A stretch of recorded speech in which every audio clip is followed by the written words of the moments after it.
এটা তো ঠিকই কথা যে এটা আসলে টেকসই হচ্ছে না, করা হচ্ছে কিন্তু টেকসই হচ্ছে না। এবার যাতে টেকসই হয় সেজন্য তারা একটা কর্মপরিকল্পনা নিচ্ছে যে অন্তত আগামী ১ বছর তারা স্থানীয় মানুষকে অন্তর্ভুক্ত করে এই কাজটা অব্যাহত রাখবে, যাতে করে একটা খাল সুন্দর হলে কেমন হয় এটাও মানুষ দেখতে পারে। তখন ওই সুন্দরটা দেখলে মানুষের মধ্যে এটাকে রক্ষা করার একটা ইচ্ছা জাগবে। আর স্থানীয় জনগণকে যদি আমরা সম্পৃক্ত না করি তাহলে এটা কখনোই টেকসই হবে না। সেখানে চ্যালেঞ্জ দেখেন দুটো বড় বড়, একটা হচ্ছে অন্য জায়গায় সেপটিক ট্যাঙ্ক থাকে, এখানে সেপটিক ট্যাঙ্কও নাই, সব এসে পড়তেছে খালে। আমাদের এই স্বল্পকালীন সময়ে এই সরকারের পক্ষে এত কিছু তো করে যাওয়া সম্ভব হবে না, কিন্তু অন্তত বাসাবাড়ির যে গৃহস্থালী বর্জ্য এটা যেন আমরা ঠিক মতন কালেক্ট করতে পারি। কারণ আমি যেটা শুনলাম যে তারা অভিযোগ করে যে এখানে ময়লা ট্রাকও ময়লা নিতে আসে না। তো সেটা নিশ্চয়ই আমাদের প্রশাসক মহোদয় নিশ্চিত করবেন যে ময়লাগুলো ঠিক মতন কালেক্ট করা হচ্ছে। সেই জন্য স্থানীয় জনগণকে ডাস্টবিনও দেয়া হচ্ছে।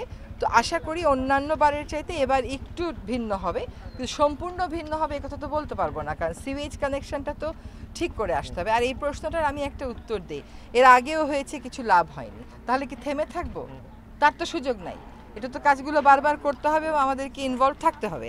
আগে যখন এসেছি তখন বেলায় ছিলাম, এখন এসেছি ভিন্ন ক্যাপাসিটিতে। তো কথাটা হচ্ছে যে আমাদেরকে রামচন্দ্রপুর খাল যদি আমরা না বাঁচাই, এটা কিন্তু এটা একটা প্রতীকী আবেদন আছে। রামচন্দ্রপুর খাল, সুভাড্ডা খাল, তো এই দুটোরই আমরা কাজ শুরু করেছি। জনগণকেও কিন্তু সচেতন হতে হবে। এখন আপনার এখানে ময়লা নিতে আসে না বলে কি আপনি খালের মধ্যে সব ফেলে দেবেন? তাও তো হতে পারে না। ফলে তাদেরকে নিয়ে নিশ্চয়ই এরা একটা অ্যাওয়ারনেস করবে, তাদেরকে বলবে ময়লা কিভাবে রাখতে হবে, কয়দিন পর পর সিটি কর্পোরেশন থেকে এসে ময়লা কালেক্ট করবে, এটা করা হবে।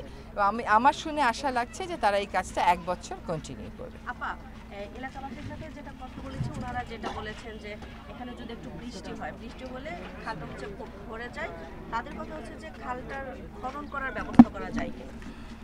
আপাতত কাজটা আমি যতটুকু জানি যে পরিষ্কার পরিচ্ছন্নতা দিয়ে শুরু। খালটা খনন করা যাবে না তার তো কোনো কারণ নাই।